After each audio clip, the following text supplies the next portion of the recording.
Good morning, all my subscribers, my viewers, my brothers and sisters, ladies and gentlemen. Today, Cherry Point Research English states for you how to use auxiliaries in tense, and tense is mother chapter, and entire English originates from tense. तो आज tense इस mother chapter के क्रम में subject के साथ मतलब कर्ता के साथ ऑक्सिलरीज का कैसे इस्तेमाल करेंगे और पूरे टेंस के कैटेगरीज में इसको आप यूज कर सकते हैं। तो चलिए दोस्तों आइए देखते हैं। तो मैंने लिखा है usage of lexical auxiliaries in English language. अंग्रेजी भाषा में आप ऑक्सिलरीज का जो भाषा बनाने वाली ऑक्सिलरीज है उसका कैसे यूज होगा सब्जेक्ट के अनुसार, और ये मैंने टेंस बेस्ड आपको दिया है। तो जैसे कि टेंस का क्लासिफिकेशन अगर किया जाए तो प्रेजेंट, पास्ट और फ्यूचर आपको हमेशा मिलेगा। Present, past, future, present, past, future, present, past, future, present, past, future. और इसके क्लासिफिकेशंस 4 हैं। इंडिफिनिट या सिंपल भी कह सकते हैं, कंटिन्यूअस, कंटिन्यूअस का भी 3 नाम है, प्रोग्रेसिव है ना, और इम्परफेक्ट। लगातार जो काम हो रहा है, टेम्पोररी हो रहा है ना, प्रोग्रेसिव है, चल रहा है काम, कंटिन्यूअस है, और इम्परफेक्ट है। जब चल ही रहा है तो पूरा नहीं हुआ तो इम्परफेक्ट ही होगा। परफेक्ट ये पूरा हो चुका होता है काम, वर्तमान में पूरा हो गया है, पहले पूरा हो चुका था और भविष्य में एक ऐसी कल्पना है कि पूरा हो चुकेगा। और उसके बाद एक परफेक्ट कंटिन्यूअस, यह है कि लॉन्ग पीरियडिक एक्शन का सेंस है कि काम चलते आ रहा है, चलते आ रहा था, चलता हुआ रहेगा। उसमें आप ऑक्सिलरीज का कैसे इस्तेमाल करेंगे। तो मैंने यहाँ पर 3 तरह के जो है ना आपके सब्जेक्ट्स होते हैं।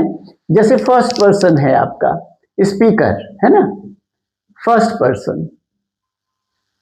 और फिर हो गया सेकंड पर्सन, ये हो गया आपका लिसनर, सुनने वाला।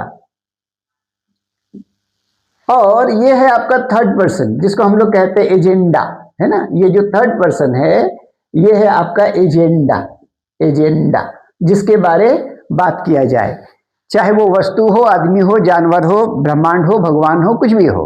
थर्ड पर्सन सिंगुलर और प्लुरल में है, फर्स्ट पर्सन सिंगुलर प्लुरल और थर्ड पर्सन सिंगुलर प्लुरल। एक वचन, बहुवचन, एक वचन, बहुवचन, एक वचन, बहुवचन। ओके, तो हम लोग अगर प्रेजेंट सिंपल को ही लेते हैं तो I do, I don't, we do, we don't, you do, you don't, you do, you don't, he, she, it, Ram, Sita, this boy, that girl, इस तरह का होगा। माई फादर, माई मदर, हाँ, my school, my country, my family, ये सब जो है ना आपका थर्ड पर्सन सिंगुलर में होगा। उसमें आप डज इस्तेमाल करेंगे, उसका नेगेटिव है डजंट। दे, वे लोग, बोथ, दोनों, द पीपल, लोग, दिस बॉयज, ये लड़के, दोज गर्ल्स, वे लड़कियां या वो लड़कियां। तो डू इसमें भी डोंट। इसी का अगर पास्ट में यूज किया जाए तो आई डिड, आई डिडंट, है ना, we did, we didn't, you did, you didn't, you did, you didn't, he, she, it, yes, third person singular में डिड, इसका भी नेगेटिव डिडंट, और थर्ड पर्सन प्लुरल में जो होगा डिड और इसमें भी डिडंट। ये पास्ट। फ्यूचर में हम लोग क्या करते हैं, एक पारंपरिक इंग्लिश है, कोंकणी इंग्लिश है, तो उसमें हम लोग क्या करते हैं कि आई सेल और उसका नेगेटिव है आई सेल। तो फर्स्ट पर्सन में सेल का इस्तेमाल, वी सेल, वी सेल। लेकिन सेकंड पर्सन और थर्ड पर्सन में विल का यूज होगा। You will, you want, you will, you want, he will, he want, they will, they want. मैं एक एक एग्जाम्पल बता दे रहा हूं। लेकिन मॉडर्न इंग्लिश में क्या हो रहा है कि हर जगह पर आप सेल का या विल का इस्तेमाल कर देते हैं। लेकिन एक्चुअली फ्यूचर के पास एक ही वे है सेंटेंस को एम्फैटिक बनाने के लिए या दृढ़ बनाने के लिए, है ना। तो उसमें क्या होगा कि जहां जहां आप सेल लगाते हैं वहां पर आप विल लगा सकते हैं, और जहां जहां आप विल लगाते हैं वहां सेल लगाते हैं। जैसे अगर आप कहते हैं आई शैल गो तो मैं जाऊंगा, अगर आप कहते हैं आई विल गो तो मैं जाऊंगा ही। इसी तरह से अगर आप यू के साथ विल लगाते हैं कि यू विल हेल्प, तुम मदद करोगे, और यू शैल हेल्प, तुम मदद करोगे ही करोगे, ये दृढ़ संकल्प है। तो इस तरह से हम लोग ऑक्सिलरी को एक्सचेंज करके फ्यूचर टेंस में सेंटेंस को नॉर्मल और उसके बाद एम्फैटिक बनाते हैं। तो उसी तरह से आपका कंटिन्यूअस का जो फॉर्म आएगा तो उसमें आपका जो है ना एमीज आर 3 ऑक्सिलरीज का इस्तेमाल है। तो जैसे आई एम, उसका नेगेटिव है आई एंट, है ना, क्योंकि अपने आप में भगवान है तो लोग आर को भी भगवान मानता है, तो आर एंट भी आप कह सकते हैं, उसका नेगेटिव में चलता है, लेकिन एम के बदले आप एंट कर सकते हैं। We are, we aren't, you aren't, you aren't, he isn't, third person singular में is, और दे अगर है तो are। अब पास्ट कंटिन्यूअस में आप आएंगे तो I was, I wasn't, we weren't, you were, he was और they were। मैं दे कह रहा हूं, लेकिन दे के ग्रुप में जितने लोग हैं सबके साथ वर लगेगा, ये बात को ध्यान देंगे। तो मैं एक एक केवल सेलेक्ट कर लिया हूं उसके अनुसार।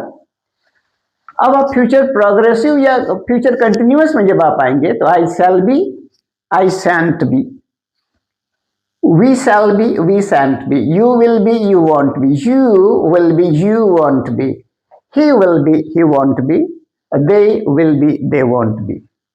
परफेक्ट में जब आप आएंगे प्रेजेंट पास्ट फ्यूचर में तो I have, I haven't, we have, we haven't, you have, you haven't, you have, you haven't, he has, he hasn't, और they have, they haven't, has के साथ hasn't। फिर आप इधर आइए पास्ट में तो आप पाएंगे I had, I hadn't, और सभी सब्जेक्ट्स में had का यूज होगा। Okay, so we had, you had, you had, he had or they had। Just I'm taking he only, but she, it, Ram, Sita, this boy, that girl, all will be in third person singular person group। Okay, and now in future perfect what will happen? I shall have, I shan't have, we shall have, we shan't have, you will have, you won't have, you will have, you won't have, he will have, he won't have। यहाँ have का use हो रहा है हर जगह पर, इसलिए ना कि have अपने आप में बबुअन है, और shall और will को मॉडल ऑक्सिलरी भी माना जाता है, तो मॉडल ऑक्सिलरी हमेशा अपने साथ बबुअन लेता है, इसलिए इसमें has का इस्तेमाल नहीं है। they will have, they won't have।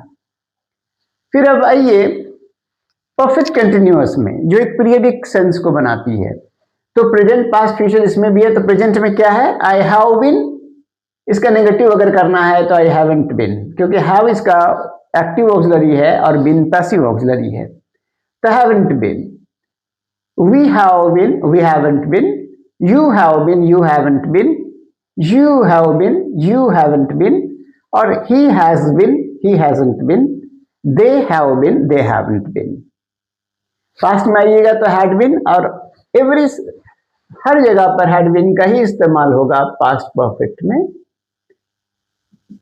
hadn't been, जैसे I had been, I hadn't been, we had been, we hadn't been, you had been, you hadn't been, you had been, you hadn't been, he had been, he hadn't been, they had been, they hadn't been। फिर से आप future perfect continuous में जब आप आएंगे तो I shall have been, इसका negative होना है तो I shan't have been, SHAN''T, shan't have been। We shall have been, we shan't have been, you will have been, you won't have been, you will have been, you won't have been, he will have been, he won't have been, और they will have been, they won't have been। तो इसको अगर आप बार बार सुनेंगे, practice करेंगे, आपका ना एक रिदम, आपका टंग ट्विस्ट है ना, जॉ सेटिंग वगैरह सब अगर आप लाउडली रीडिंग प्रैक्टिस करेंगे कई बार तो ये आपको फिर इजी लगेगा।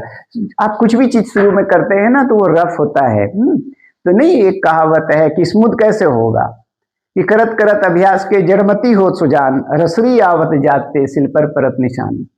एक उबड़ खबड़ चट्टान में भी रस्सी के आने जाने से वो स्मूथ हो जाता है, घाट बना देता है, और जब शुरू में रस्सी उससे रगड़ेगा तो उसका खड़खड़ खड़खड़ एक आवाज आएगा, लेकिन लगातार चलते रहने से उसमें सरसराहट का आवाज आएगा, सर सर सर करके वो आवाज चलेगा, है ना।